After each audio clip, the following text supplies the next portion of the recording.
Le 6 novembre dernier, et ce pour une durée de 10 jours, siesti sur le banc des accusés qu'Éric Dupond-Moretti, actuel ministre de la Justice, a dû prendre place dans le cadre d'une affaire pour prise illégale d'intérêt.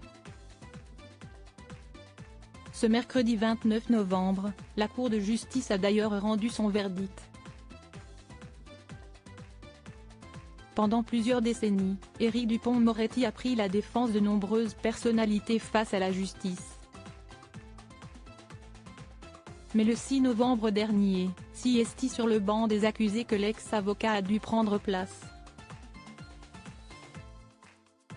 Le compagnon d'Isabelle Boulet était effectivement jugé pour prise illégale d'intérêt par la Cour de justice de la République.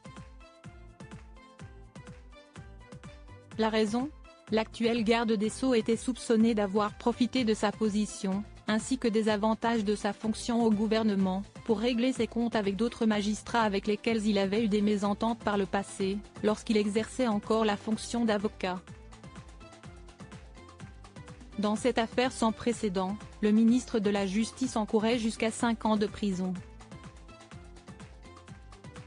Le 15 novembre dernier, Le Parisien nous informait que Rémi Heitz, le procureur de la République, avait finalement requis la peine d'1 an de prison avec sursis contre l'ex-pénaliste.